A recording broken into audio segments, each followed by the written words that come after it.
একটা প্রশ্ন দিয়ে শুরু করি আজকে। ধরুন আপনার পাড়ার সবচেয়ে শক্তিশালী মানুষটা হঠাৎ একদিন পালিয়ে গেল।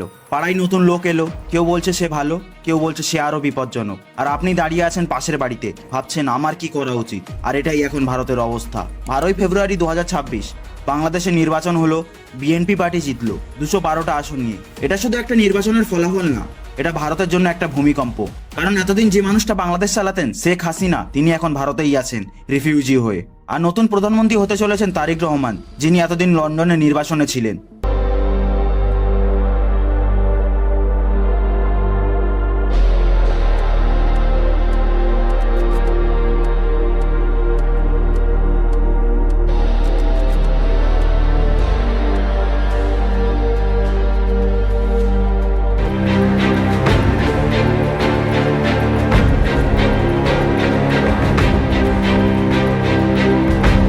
নতুন বাংলাদেশ ভারতের বন্ধু হবে নাকি শত্রু, আর পশ্চিমবঙ্গের জন্য এর মানে কি?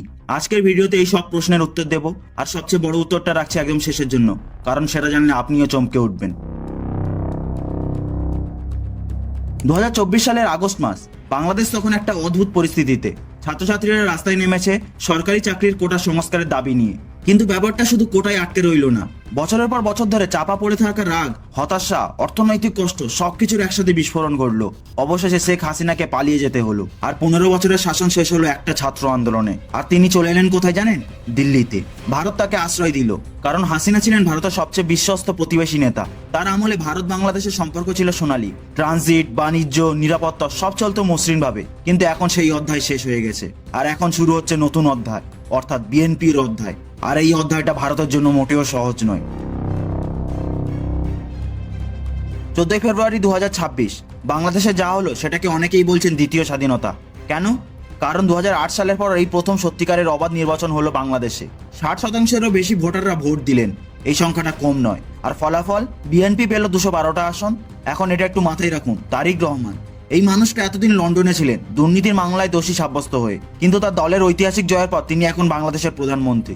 17 ফেব্রুয়ারি শপথ গ্রহণ অনুষ্ঠান অনুষ্ঠিত হয়েছে। 13টা দেশ থেকে আসছেন 1000 জন অতিথি। ভারতও সেই তালিকায় আছে। তাহলে এটাকে শুধু কূটনীতি, নাকি ভারত একটা সুযোগ খুঁজছে? এর উত্তর দেওয়ার আগে আপনাদের কাছে আমার একটা গুরুত্বপূর্ণ প্রশ্ন আছে। আপনি কি জানেন বাংলাদেশের এই নতুন সরকারের শাসনতন্ত্রে কি কি পরিবর্তন হয়েছে? এমন কিছু সংস্কার হয়েছে যেটা সত্যিই চমকপ্রদ। তো সর্বপ্রথম দেখে নি বাংলাদেশে কি কি এখন বদলাচ্ছে। তারেক রহমানের সরকার শুধু আমরা জিতলাম বলেই বসে নেই, তারা কিছু সংস্কার এনেছে যেটা সত্যি উল্লেখযোগ্য। প্রথমত, প্রধানমন্ত্রী সর্বোচ্চ 2 মেয়াদ থাকতে পারবেন, মানে কেউ আর 15 বছর ক্ষমতায় থাকতে পারবেন না। দ্বিতীয়ত, সংসদ সদস্যরা দলের বিরুদ্ধে ভোট দিতে পারবেন, মানে হ্যাঁ বলে হ্যাঁ, না বলে না বলার স্বাধীনতা। তৃতীয়ত, বিচার বিভাগ আরো স্বাধীন হবে। চতুর্থ, ইন্টারনেটের গোপনীয়তা অধিকার। আর তারেক রহমান বলছেন প্রতি বছর 5 কোটি গাছ লাগাবেন, পরিবেশ রক্ষার প্রতিশ্রুতি। আপাতত কাগজ কলমে এই পদক্ষেপগুলো ভালো, কিন্তু এখানে একটা কথা আছে।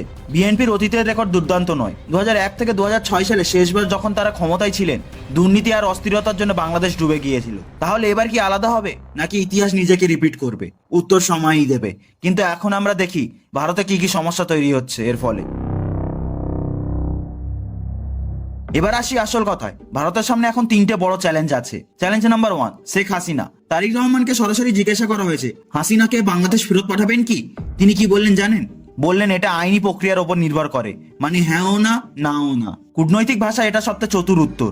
কিন্তু বাংলাদেশে হাসিনার বিরুদ্ধে মামলা আছে, এমনকি মৃত্যুদণ্ডেরও রায় হয়েছে কিছু মামলায়। ভারত কি সেই মানুষকে ফেরত দেবে? এটা ভারতের কাছে একটা কূটনৈতিক প্রশ্ন। কারণ হাসিনাকে ফেরত দেওয়া মানে ভারত তার দীর্ঘদিনের বন্ধুকে বিপদের মুখে ঠেলে দেওয়া।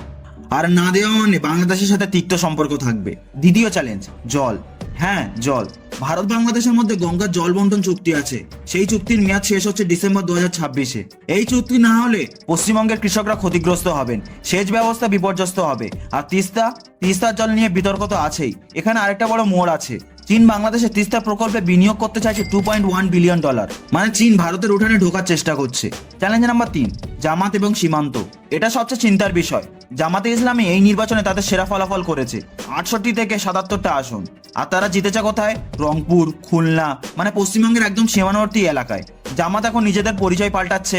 ধর্মীয় রাজনীতির কথা না বলে তারা দুর্নীতি বিরোধী দল হিসেবে নিজেদেরকে উপস্থাপন করছে। কিন্তু তাদের উপস্থিতি সীমান্তের কাছে বাড়লে পশ্চিমবঙ্গের রাজনীতিতে তার প্রভাব পড়বে। 2026 সালের বিধানসভা নির্বাচন সামনে, অনুপ্রবেশ, জনবিন্যাস পরিবর্তন, এই ইস্যুগুলো আরো গরম হবে। তিনটে চ্যালেঞ্জ, তিনটেই জটিল, তিনটেই ভারতের ঘুম কাটতে পারে, কিন্তু সুযোগ এখনো আছে, আর সেটাই সবচেয়ে ইন্টারেস্টিং। তারেক রহমান বলছেন, হ্যাঁ বন্ধু, কিন্তু মালিক নয়। এটা ভারতের জন্য একটা মেসেজ।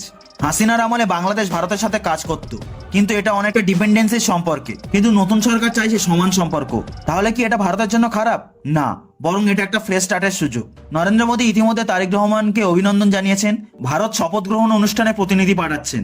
ইঙ্গিত স্পষ্ট, ভারত সম্পর্ক মসৃণ করতে চাইছে, কিন্তু কিভাবে? প্রথমত, বাণিজ্য। উত্তর পূর্ব ভারতের ট্রানজিট করিডোর বাংলাদেশের মধ্যে দিয়ে গেলে উভয় পক্ষের লাভ। দ্বিতীয়, বিনিয়োগ। বাংলাদেশের গার্মেন্ট শিল্পে ভারতের বিনিয়োগ বাড়তে পারে। তৃতীয়ত, কূটনীতি। সার্ক পুনরুজ্জীবিত হলে পুরো দক্ষিণ এশিয়া উপকৃত হবে। কিন্তু এসবের জন্য ভারতকে একটা কাজ করতে হবে। ভারতকে বুঝতে হবে বাংলাদেশের সাথে সম্পর্ক আর দেওয়া নেওয়ার না, এখন এটা পার্টনারশিপের সময়। হাসিনার পরিবর্তে নতুন অংশীদার খুঁজতে হবে, আর সেই অংশীদারকে সম্মান দিতে হবে। আপনি হয়তো ভাবছেন, ঠিক আছে, বাংলাদেশের রাজনীতি তো বাংলাদেশের ব্যাপার, আমার কি? ভুল, একদম ভুল। কারণ আপনি যদি পশ্চিমবঙ্গে থাকেন, তাহলে এই নির্বাচনের প্রভাব আপনার দরজায় এসে পড়বে। কিভাবে? এর পিছনে আছে মূলত তিনটে পয়েন্ট। প্রথমত, গঙ্গার জল।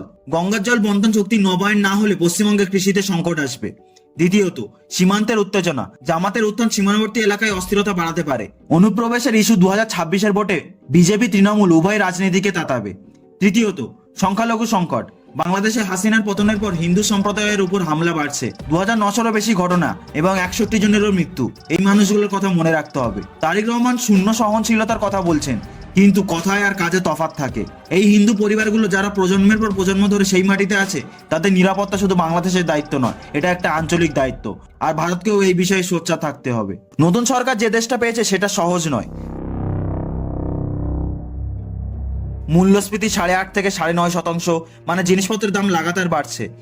বেকারত্ব 13%, প্রতি 7 জনে 1 জন কাজ পাচ্ছে না। বিদেশি মুদ্রার রিজার্ভ কম, মোট ঋণ $156 বিলিয়ন। আর রপ্তানির 80% শুধু গার্মেন্ট, মানে একটা সেক্টর ধসে গেলে পুরো অর্থনীতি কেঁপে যাবে। রহমান চাইছেন এফডিআই আনতে, বিনিয়োগ বাড়াতে। প্রবৃদ্ধির পূর্বাভাস 2026-এ 4.6%। এটা খারাপ না, কিন্তু সংকট কাটাতে যথেষ্ট কিনা সেটা নিয়ে প্রশ্ন আছে। চীন ইতিমধ্যে বিনিয়োগ শুরু করেছে, $2.1 বিলিয়ন। পাকিস্তানের সাথে বাণিজ্য বাড়ছে 27%। এই ছবিটা ভারতকে ভাবাচ্ছে, কারণ যদি চীন বাংলাদেশে ঢুকে পড়ে, তাহলে শিলিগুড়ি করিডোরের কাছে ভারতের একটা স্ট্র্যাটেজিক নাইটমেয়ার। তো এতক্ষণ আমি অনেক কিছুই বললাম, এবার আসুন দেখে নিই এই পুরো বিষয় থেকে আমরা কি কি শিখতে পারি। লেসন নাম্বার 1, ক্ষমতা কখনো স্থায়ী হয় না। শেখ হাসিনা 15 বছর ক্ষমতায় ছিলেন, ভেবেছিলেন হয়তো কেউ তাকে নামাতে পারবে না, কিন্তু ছাত্রছাত্রীরা পারলো। এটা শুধু রাজনীতি নয়, এটা জীবনেরও সত্যি। লেসন নাম্বার 2, সুযোগ এবং বিপদ সবসময় একসাথেই আসে। বিএনপির জয়ের পর ভারতের জন্য একটা ঝুঁকি, কিন্তু এই একই সাথে একটা নতুন সূচনার সুযোগ। যারা শুধু বিপদ দেখে তারা পিছিয়ে যায়, যারা সুযোগটাও দেখে তারা এগিয়ে যায়। বাংলাদেশ এখন একটা নতুন অধ্যায় লিখছে। সেই অধ্যায়ে ভারত এবং পশ্চিমবঙ্গের মানুষ কোন ভূমিকায় থাকবে সেটা নির্ধারণ করবে আগামীর সম্পর্ক। আপনার কি মনে হয়, তারেক রহমান কি সত্যি বাংলাদেশকে নতুন পথে নিয়ে যেতে পারবে, নাকি ইতিহাসের আবার পুনরাবৃত্তি ঘটবে? কমেন্ট সেকশনে আপনার মতামত শেয়ার করুন। আর যদি মনে হয় এই ভিডিওটা আপনার বন্ধু বা পরিবারের কাজে লাগবে, তাহলে শেয়ার করতে বলবেন না। And subscribe for more political case studies. দেখা হবে পরের ভিডিওতে। ভালো থাকবেন, সুস্থ থাকবেন, ধন্যবাদ।